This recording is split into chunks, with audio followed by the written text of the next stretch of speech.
So I don't know about you, but I love watching the videos where people show around their office and like where they store their gear and how they edit and how they keep everything. I went down a YouTube rabbit hole the other day looking at everybody's office setups, and I got some major inspiration. And while now I'm super inspired to make a bunch of changes, I'm going to show you my current setup of where I store my gear and just a little bit of a tour around the old space. Hey, I'm Jen. I'm a family filmmaker and photographer, and I am your guide to adding video services to your successful photography business. Today, we're not talking technical tips. Instead, I'm going to be showing you around my office. So let's get started.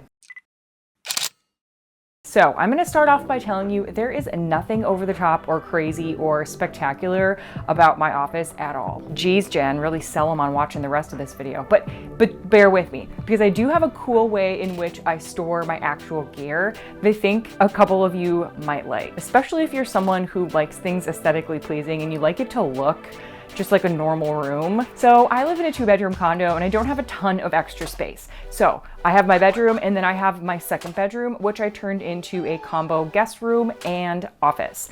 There is a day bed, which my guests can sleep on. It's right over here in this corner. And off here to my left is my gear dresser. That's right, you heard me, gear dresser.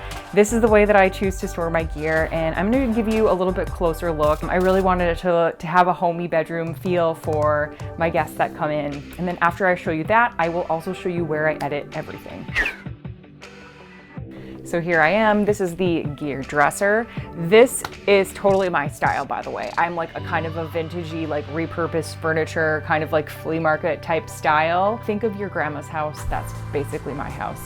It's weird, I know, but I like old things, okay? A friend of mine actually from high school had a business years ago where she repurposed furniture, and I bought this from her at a maker's market about 10 years ago, and ever since then it's stored my gear. So I'll start by talking about this milk crate on top. It's a decorative crate that I got at Target. Now, normally that would be something that I would like to find at a garage sale randomly or thrift, but I ran across it at Target. It was the perfect size and the openings were the perfect size, and I was like, I'm just gonna do it. This crate has 6 openings up on the top and they perfectly fit one lens. I have a variety of lenses that I like to use, and there are some lenses that I use every once in a while, like my 70-200 or my 16-35. They usually just live in this crate until I have an event or I have a real estate shoot or something where I'm gonna need that lens. I usually just stack up the bodies right alongside of it right here as well. So let's move on to the top drawer. The top drawer, nothing fancy about it.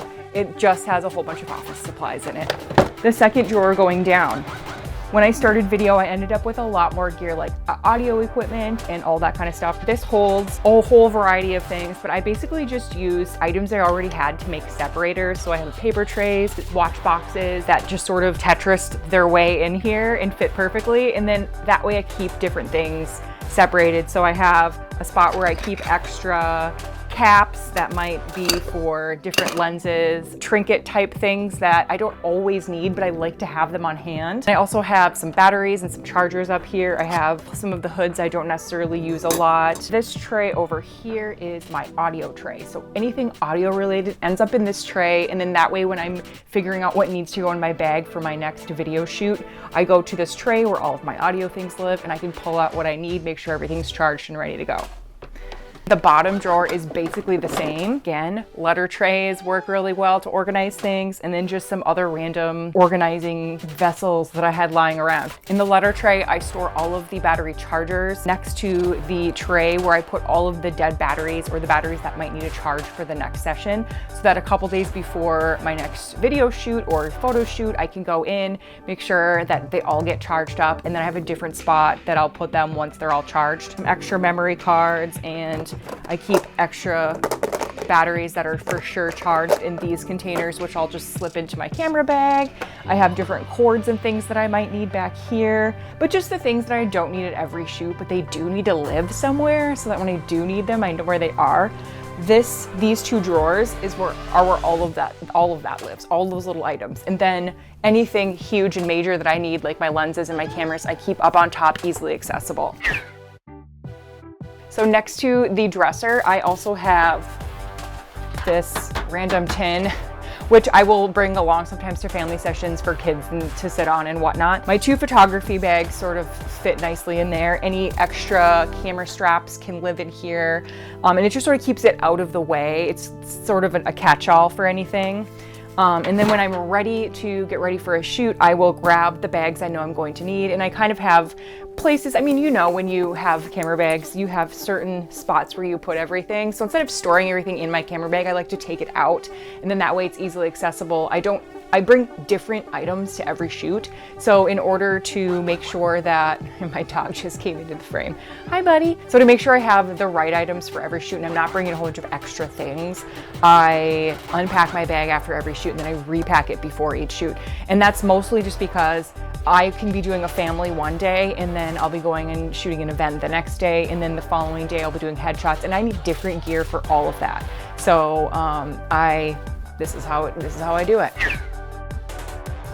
All right, here's where the editing magic happens. So I have this beautiful desk. I am 6 feet tall, so it is a taller desk to begin with. But then I also have this standing desk that I can put up and down. It's just a piece that goes on top of the desk and then it can move up and down. So if I took it off, the desk is just the desk still. But I like the fact that I can stand up to edit, but then I can also sit down if I feel like it. Game changer. I love standing up to edit. And this right here is my 2020 iMac. There is nothing too crazy about this, okay? It is a little bit older of a model, but for right now and what I am doing with video, it serves its purpose. I also have a laptop, and my laptop is getting up there in age. So I'm trying to figure out if I'm gonna get a maxed out laptop and then a nice big screen and then just use that, sell this. I don't really know. There are options. I would love to have a little bit more memory, and especially if I end up upgrading my laptop to one of the new Macs with the M1, M2, M3, M4 chip, or whatever one I end up getting, I will definitely make sure that I have enough storage so that I can run the programs that I want to run smoothly. 32 gigabytes is not probably enough. I do have some problems sometimes with Premiere Pro stalling and crashing. And I know that that's just kind of a Premiere Pro problem, but also it probably doesn't help that I only have 32 gigabytes of storage. So there you have it, the tour of my office that nobody was asking for. Like I said, nothing extravagant or over the top, but I think that I have kind of a unique way of storing my gear with the dresser. For those of you that like a little more aesthetically pleasing way to store your gear, maybe think about it. Hope I inspired you to beautify your office. Be sure to like and subscribe for more content related to adding video services to your professional photography business. Best thing I did 7 years ago was add video to my services. I personally do family films, but there's so many other ways you can do video, and I talk a lot about those different ways in my other YouTube videos. So subscribe, like this video, leave me a comment, and I'll see you next time.